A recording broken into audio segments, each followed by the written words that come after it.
우리 다시 한번 옆에 있는 분들하고 인사를 나누겠습니다. 은혜 받는 귀한 시간 되십시오. 은혜 받는 귀한 시간 되십시오. 감사합니다. 사람은 누구나 구원에 대한 갈망이 있습니다. 구원받기를 원하는 갈망을 가지고 인간은 살아갑니다. 영원한 천국에 대한 소망을 가지고 살아갑니다. 그 증거가 뭐냐면 이 땅에 수많은 종교가 있다라고 하는 것이죠. 그 종교의 근본적인 목적은 구원이고 영원한 천국에 대한 소망입니다. 그 구원받고 영원한 천국에 가고 싶은 마음이 인간으로 하여금 다양한 종교를 만들게 하였고 그 종교를 숭배합니다. 좀 기독교는 다르죠? 그런데 인간이 구원에 대한 열망이 있고 천국에 대한 소망을 가지고 살아가지만 그 구원은 누가 주는 것이냐? 우리 스스로가 구원을 얻을 수 있는 것이 아니고 하나님의 전적인 은혜로 우리가 받는 것입니다. 세상의 모든 종교는 자기의 힘과 노력과 수고와 선행으로 구원을 얻고 천국에 들어간다라고 믿습니다. 그러나 성경이 분명히 우리에게 가르쳐 주시는 것은 우리의 힘으로 구원을 얻는 것이 아니라 전적인 하나님의 은혜로 구원을 얻는 것입니다. 그래서 우리가 예수를 믿고 구원받은 것은 나의 공로가 아닌 하나님의 은혜라고 하는 것을 우리는 먼저 고백할 수 있어야 합니다. 오늘 우리가 읽은 이 본문 29절과 30절은 바로 그 구원이 어디에서 시작되었느냐? 하나님으로부터 시작되었다라고 하는 것을 가르쳐 줍니다. 자, 29절을 보시면 29절의 주어가 뭡니까? 하나님이죠. 하나님이 주어예요. 하나님이 미리 아신 자들을 또한 그 아들의 형상을 본받게 하기 위해 미리 정하셨으니 이는 그로 많은 형제 중에서 맏아들이 되게 하려 하심이라. 또 하나님이 또 미리 정하신 그들을 또한 부르시고 부르신 그들을 또한 의롭다 하시고 의롭다 하신 그들을 또한 영화롭게 하셨느니라. 쉽게 말하면 하나님이 구원하셨다. 그 이야기를 이렇게 다양하게 시작하고 있는 것입니다. 하나님께서 인간을 구원하기 위해서 어느 한순간에 생각하신 것이 아니고 세상이 창조되기 이전에 미리 하나님께서는 구원의 계획을 가지고 계셨어요. 마치 건물을 짓기 위해서 먼저 계획을 가지고 설계도를 만들고 그 설계도에 따라서 건물이 지어지는 것처럼 하나님께서는 우리가 이 땅에 존재하기 전에 미리 우리를 구원하실 계획을 가지시고 하나님의 때에 우리를 구원하여 주신 것입니다. 그래서 저와 여러분들이 이 자리에 함께 예배를 드리는 것은 하나님의 구원을 받았기 때문에 우리가 예배를 드리고 있는 것입니다. 근데 그 구원에 대해서 오늘 본문은 뭐라고 말하냐면 하나님이 미리 정하셨다라는 표현을 쓰고 있어요. 29절을 보면 하나님이 미리 정하신 자들을 또한 그 아들의 형상을 본받게 하기 위하여 미리 정하셨으니 하나님이 미리 아신 자들을 미리 구원하기로 정하셨다. 이 말을 다른 말로 하면 예정이라는 말로 씁니다. 예정이란 말 아시죠? 미리 뭔가를 정하는 것을 예정이에요. 하나님께서는 우리를 구원하시기 위해서 미리 예정해 놓으신 거예요. 내가 누구누구를 구원해야지. 그래서 여러분들을 하나님 미리 예정하셨기 때문에 여러분들이 구원받은 것입니다. 이 말을 조금 바꿔 말하면 하나님이 택하셨다. 하나님이 선택하셨다. 이 땅에 수많은 사람들이 있는데 하나님께서 우리를 구원하시려고 우리를 택하셔서 우리를 부르시고 우리를 구원해 주신 것입니다. 그래서 구원이라고 하는 것은 나의 공로가 아니고 전적인 하나님의 은혜예요. 아니 어떤 분들은 내가 예수 믿는데요. 내가 주일날 예배를 드리고 예수를 믿는데 무슨 소리입니까? 내 공로죠. 내가 예수 믿는 그 믿음이 있으니까 구원받는 건데요. 그렇게 얘기하는 사람이 있을 수 있어요. 근데 그 믿음조차도 하나님이 주신 거예요. 이 땅에 많은 사람들이 복음을 듣습니다. 뭐 기독교 방송도 있고 뭐 여러 가지 복음 방송이 있지 않습니까? 끊임없이 설교가 나오고 예수 믿으라고 전도되어집니다. 그런데 어떤 사람은 그것을 들어도 저 미친 소리하고 앉아있다고 내 주먹이나 미친 무슨 예수 믿고 구원받아 그러고 다 고개 돌리고 돌아가거든요. 근데 저나 여러분은 그 소리를 듣고 예수를 믿었어요. 내가 태어났더니 부모님이 예수를 믿으셔. 그래서 그 부모님이 야 교회 가야 돼, 예배 드려야 돼, 예수 믿어야 돼. 그래서 그 가운데 신앙생활을 하게 되었어요. 근데 내가 부모가 예수 믿는다고 해서 꼭 나도 예수 믿어야 돼? 그리고 반항할 수도 있거든요. 근데 우린 그러지 않고 예수님을 구주로 영접했어요. 나의 믿음이야, 대단한 믿음이야 생각하는데 사실은 하나님께서 그 믿음을 우리에게 주신 거예요. 나로 하여금 그것을 믿도록 하나님이 우리 마음에 역사하시니까 우리 마음에서 그 예수님을 영접하게 되었고 믿었고 그리고 구원의 은총을 누리고 있는 것입니다. 그러니까 하나님께서 우리가 태어나기 이전에 미리 구원하기 우리를 예정하실 뿐만 아니라 하나님께서 우리에게 믿음을 주셔서 그 믿음을 가지고 우리가 예수님을 영접하고 구원의 은혜를 누리고 살아가는 겁니다. 그런데 오늘 본문 뒷부분에 가보니까 그 정하신 그들을 부르시고 또한 그들을 의롭다 하시고 그랬어요. 의롭다 하시고. 사실 우리는 죄인이잖아요. 그죠? 태어날 때부터 죄인입니다. 어떤 사람 그렇게 얘기할 수 있어요. 무슨 죄인이냐고, 내가 얼마나 죄를 지었다고. 나는 다른 사람보다 더 의롭고 깨끗하게 살아가는데 무슨 죄인이야. 그래서 예수 안 믿는 사람들도 있거든요. 근데 가만히 생각해 보십시오.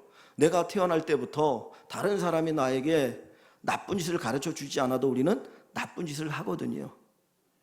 행동은 하지 않아도 내 마음에 나쁜 마음이 있어요. 남을 미워하고 시기하는 마음, 남이 잘 되는 것 보면 시기하는 마음이 있거든요. 그 마음이 뭐예요? 죄예요.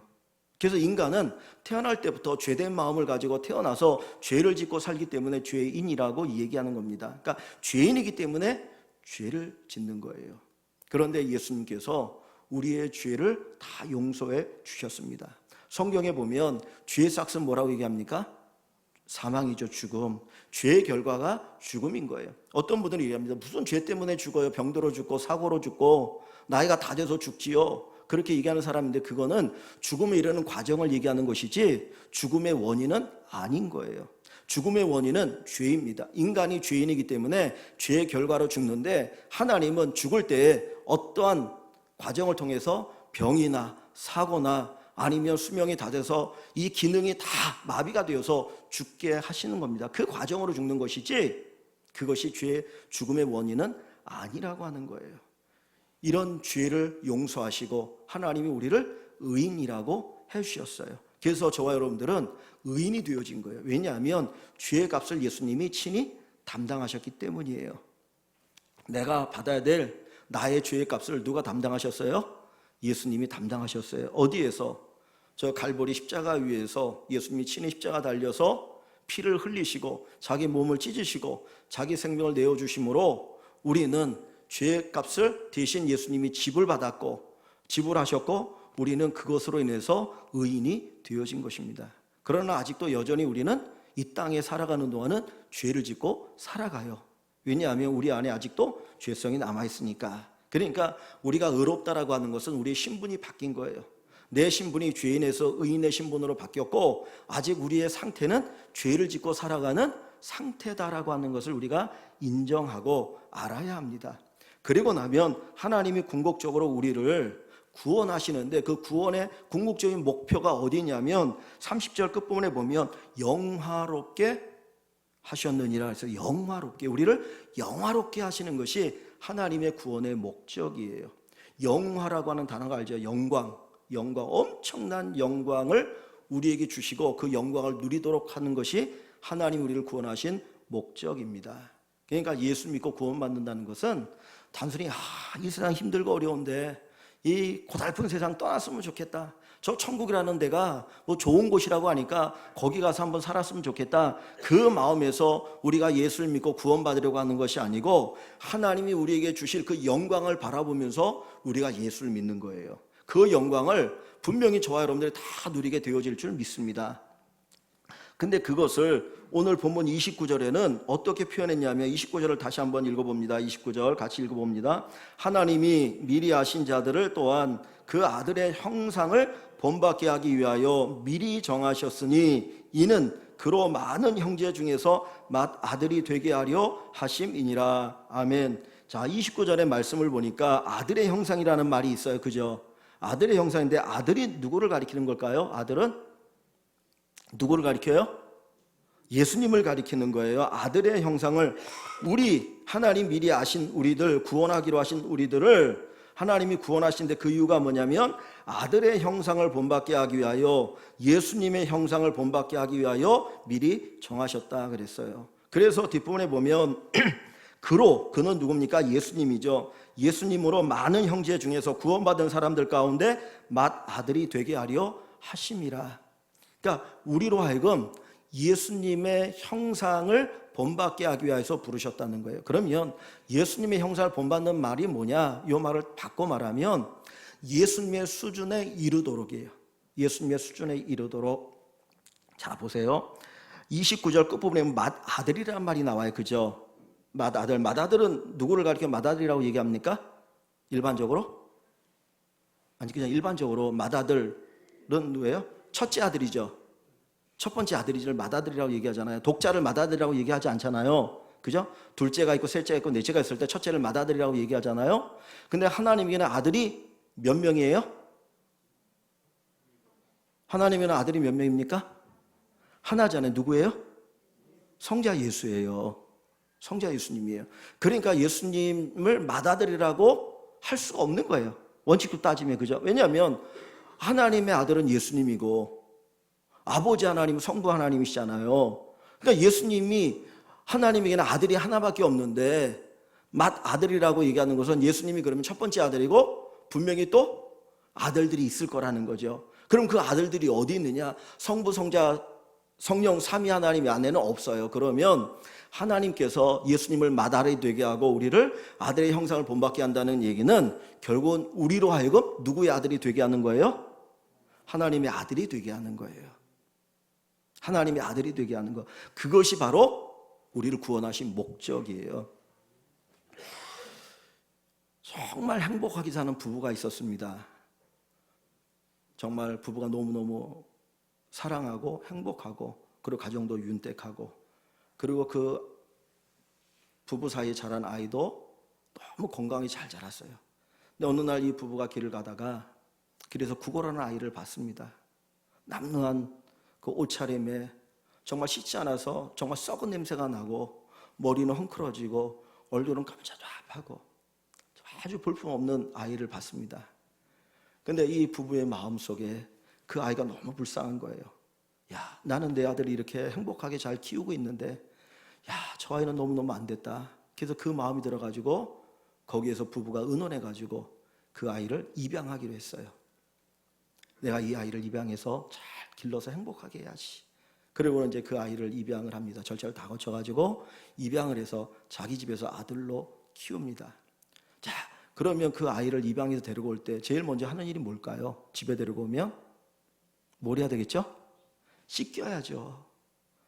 정말 썩은 냄새가 나고 옷이 다 찢어지고 남루하고 그러니까 먼저 씻기고 그리고 깨끗한 새 옷을 입혀줍니다. 그걸 뭐라 그래요? 의롭다라고 그래요. 의롭다. 하나님 우리를 의롭다라고 인정하는 거예요. 우리의 죄의 옷을 벗기시고 우리에게 의의 옷을 입혀주시는 거예요. 그것을 의롭다라고 얘기합니다. 자, 옷을 입혀줬어요. 그러는 그 아들을 이제 자기의 양 아들로 삼아서 생활하는데 그 아버지가 그 부모가 이제 차별을 할까요? 얘는 내가 낳은 친아들이고 얘는 입양한 아들이니까 요 친아들만 잘해주고 얘는 못해줘야지. 마치 우리 집에 하인처럼 길러야지. 그러면 그게 양아들입니까? 아닙니까? 아니잖아요. 내가 낳은 아들만큼 그 수준에 맞게끔 그 아이를 위해서 온갖 것을 다 주는 거예요. 사랑을 쏟아주고 그 아이에게 필요한 것을 주고 내가 낳은 아들 이상으로 어떻게 보면 더 사랑을 쏟아주는 거죠. 하나님께서 우리를 구원하셔서 아들의 형상을 본받게 했다라고 하는 것은 하나님의 아들 예수님이 누리는 그 영광을 우리로 하여금 누리게 하여 주시는 거예요. 그러기 위해서 우리를 구원하신 거예요. 우리가 가게 되어질 천국, 이제 이 세상이 아닌 영원한 천국이 다시 올 텐데 그 새하늘과 새 땅에서 우리는 예수님이 누리는 그 영광을 같이 동일하게 누리게 되어집니다. 그래서 그것을 다른 말로 왕노릇한다 그래요. 왕노릇한다. 여러분 이 세상에서 왕이 제일 많은 거 누리고 살잖아요. 그러니까 그것처럼 우리들도 하나님이 왕이신데 그 예수님과 더불어서 예수님이 누리는 그 영광을 같이 누리는 놀라운 축복을 우리에게 주실 것입니다. 그러기 위해서 하나님 우리를 구원하신 거예요. 그래서 우리가 죽고 나면 이 썩을 몸이 아닌 우리가 어떤 몸을 입죠? 부활의 몸을 입잖아요. 그 부활의 몸은 누가 입고 계신 몸이에요? 예수님이 입고 계신 몸이에요. 십자가에 달려 죽으셔서 그리고 3일 만에 부활하셔서 입고 계신 그 부활의 몸을 저와 여러분도 입고 영원히 하나님의 놀라우신 영광을 누리며 사는 축복을 경험하게 되어질 것입니다. 인간의 가장 귀한 복은 사랑이거든요. 아무리 많은 것을 누리고 살아도 사랑받지 못하면 인간은 병들 수밖에 없어요. 그래서 옛날에 시험이 있었는데 전쟁이 끝나고 2차 대전이 끝나고 많은 고아가 생겼을 때 고아원에 맡긴 아들이 있고 아이들이 있고, 그리고 고아원에 맡길 수가 없으니까 개인 집에다가 위탁을 해가지고 맡긴 아이들이 있거든요. 근데 고아원에는 워낙 아이들이 많으니까 거기 돌보는 부모가 이 아이들을 하나하나 돌봐줄 수가 없었어요. 그래서 젖병을 그냥 아이 입에다 이렇게 꽂아줬습니다. 근데 집에 맡긴 아이들은 거기에 있는 그 분의 사랑을 받고, 한 아이가 그 받고 사니까 가슴에 품고 아이에게 젖을 먹이는데 나중에 보니까 이 아이들이 훨씬 더 건강해 있다는 거예요. 하나님의 어마어마한 사랑을 받고 사는 것이 인간의 가장 큰 복이거든요. 죄는 하나님과 우리를 이렇게 분리시켰어요. 그래서 아담과 하와가 범죄하고 난 후에 어디에 숨습니까? 나무 뒤에 숨잖아요. 왜? 하나님 두려워서. 죄는 그래요. 근데 죄 용서받고 구원받고 나면 하나님과 친밀한 관계가 되어서 하나님의 그 사랑을 받고 살아가는데, 그걸 생명이라고 얘기합니다. 그걸 영원한 생명이라고 얘기하는 거예요. 그래서 예수 믿으면 영원한 생명을 살게 되는 것이고, 이 세상, 죄가 있는 이 세상이 아닌 새로운 새하늘과 새 땅, 새로워진 그곳에서 우리가 하나님의 영광을 누리면서 영원히 사는 축복을 경험하게 되어집니다.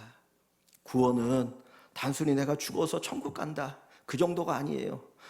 이 고달픈 세상 떠나서 살기 좋은 그곳에 간다, 그게 아니고 우리가 하나님의 아들의 영광, 하나님의 아들의 수준을 누리고 살아가는 것, 예수님이 누리셨던 그 영광을 우리도 함께 누리고 살아가는 것이 구원입니다. 이 구원의 감격을 가지고 우리가 하나님을 예배하고 또 믿음의 삶을 살았으면 좋겠습니다. 우리가 이 구원에 대한 생각이 이게 미치지 못하니까 예배가 힘들고 어려운 거예요. 믿음 생활 꼭 이렇게 해야 되는가? 이 코로나 시대에 정말 믿음을 잃어버리고 흔들리는 수많은 사람들이 있는 이유가 어디에 있느냐? 구원이 정확하게 뭔지를 모르기 때문이에요. 구원은 우리를 하나님의 수준으로 끌어올리시는 것입니다. 그 영광은 우리가 아직 이 땅에서 경험하지 못했기 때문에 잘 모르지만 어마어마한 영광이 있다고 하는 것을 저나 여러분들이 꼭 믿으시고 그 날을 소망하면서 믿음으로 승리하실 수 있기를 주님의 이름으로 간절히 축원합니다.